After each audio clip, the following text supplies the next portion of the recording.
រយៈពេល3ខែស្រក15គីឡូតើខ្ញុំធ្វើអ្វីខ្លះអ្នកនរគ្នាតាមដានវីដេអូខ្ញុំបានហើយនេះគឺជាគីឡូរបស់ខ្ញុំឥឡូវហ្នឹងខ្ញុំធ្វើការ fasting រៀបរបបអាហារហើយនឹងការហាត់ប្រាណហើយនេះគឺជាគីឡូដែលវាឡើងខ្លាំងបំផុតហើយខ្ញុំចាប់ផ្ដើមនៅក្នុងការសម្រកគីឡូរបស់ខ្ញុំហើយរូបភាពមួយនេះឃើញខ្លួនឯងធំមែនតើដោយសារតែយើងលើសគីឡូខ្លាំងណាទោះយើងកម្ពស់យើងបានតែដល់ពេលយើងលើសគីឡូខ្លាំងគឺទៅហើយអ្នកនរគ្នាហើយនេះគឺជាគីឡូរបស់ខ្ញុំឥឡូវហ្នឹងឃើញខ្លួនឯង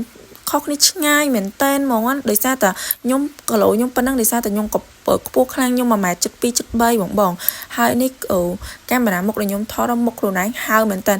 ឡើងមុខខ្លួនឯងបាំងអាកន្លែងក្រោយឡាននោះហើយនេះគឺជាមុខខ្ញុំឥឡូវនឹងមុខខ្ញុំអត់មានទូចខ្លាំងហ្មងទេដោយសារតែមុខយើងជាមុខអ្នកមានសាច់ពីកណ្ដាលអញ្ចឹងទោះយើងស្គមឬក៏មិនក៏មុខយើងក៏អត់ស្រកខ្លាំងហ្មងដែរ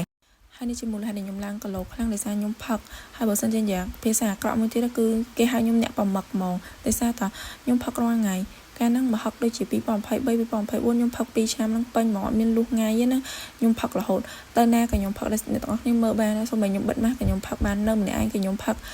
ទៅញ៉ាំ buffet ក៏ខ្ញុំផឹកដែរហើយឥឡូវនេះគឺខ្ញុំកាត់បន្ថយខ្ញុំមិនមែនឈប់ផឹកទេខ្ញុំគ្រាន់តែកាត់បន្ថយមួយខែខ្ញុំធ្លាប់ផឹក28ថ្ងៃខ្ញុំកាត់មកនៅសល់ត្រឹមតែមកផឹកម្ដងឬក៏2ដងដែលតាមដែលខ្ញុំមានកម្មវិធីជាក់ស្ដែងដូចមានការឬក៏មានកម្មវិធីដែលខ្ញុំខានពុំបានណាហ្នឹងគឺអូខេខ្ញុំទៅហើយក៏ខ្ញុំមកផឹកច្រើនដូចមុនដែរពីមុនខ្ញុំផឹកមួយកេះម្នាក់ឯងមិនស្វឹងផងតែឥឡូវគឺអត់ទេលេងធ្វើដូចមុនហើយដោយសារតែពីមុនហ្នឹងដូចអត់ស្រឡាញ់ខ្លួនឯងបំផ្លាញខ្លួនឯងសុទ្ធសាធហ្មងណា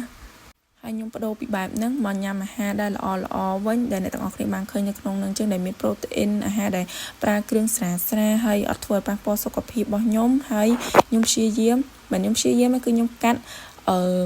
ពពួកប្រភេទត្រជាក់ពពួកគ្រឿងកំប៉ុងហើយណាមួយខ្ញុំជាមនុស្សដែលអត់ចូលចិត្តគ្រឿងកំប៉ុងចឹងខ្ញុំស្រូបកាត់តែខ្ញុំកាត់តែស្រាចេញទៅចោលបានហើយនឹងគ្រឿងដែលអត់ល្អដូចបុកល្ហុងអីហ្នឹងគឺខ្ញុំចូលចិត្តខ្លាំងអញ្ចឹងខ្ញុំបដូរមកញ៉ាំអាហារដែលល្អសម្រាប់ខ្លួនយើងវិញ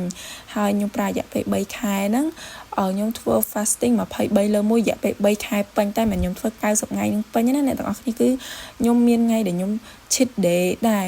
អញ្ចឹងវាធ្វើឲ្យយើងអត់មានដាក់សម្ពាធលើខ្លួនឯងទេអ្នកទាំងអស់គ្នាត្រូវចាំបើសិនជាអ្នកទាំងអស់គ្នាសម្រក់គីឡូបើសិនជាអ្នកទាំងអស់គ្នា stress ក៏វាប៉ះពាល់នៅក្នុងការសម្រក់គីឡូរបស់យើងដែរការសម្រក់គីឡូមួយអ្នកទាំងអស់គ្នាគួរតែធ្វើដោយសឹមគុំធ្វើដោយបំពុកវាឲ្យសោះពេលអ្នកទាំងអស់គ្នាបំពុក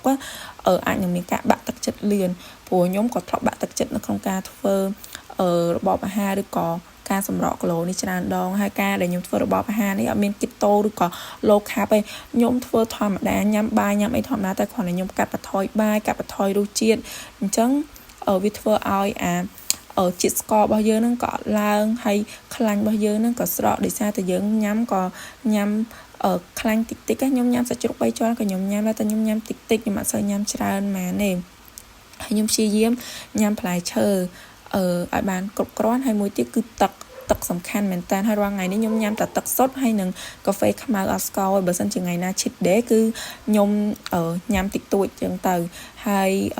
ខ្ញុំមិនមែនជាអ្នកបត់ពិសោធន៍អីទេអ្នកទាំងអស់គ្នាគ្រាន់តែខ្ញុំមានបត់ពិសោធន៍រយៈពេល3ខែស្រក15គីឡូហ្នឹងខ្ញុំចង់និយាយពាក់ព័ន្ធនឹងលើបញ្ហារបស់ខ្ញុំទៅឲ្យអ្នកទាំងអស់គ្នាបានដឹងដើម្បីចែកម្លែកអ្នកទាំងអស់គ្នាឲ្យអ្នកទាំងអស់គ្នាមានកម្លាំងចិត្តធ្វើបើសិនជាអ្នកទាំងអស់គ្នាពងធ្វើកុំឲ្យមានការបាក់ទឹកចិត្តអីសោះស៊ូឲ្យស្រកបន្តិចតែកុំឲ្យមានការបាក់ទឹកចិត្តព្រោះការបាក់ទឹកចិត្តហ្នឹងវាធ្វើឲ្យប៉ះពាល់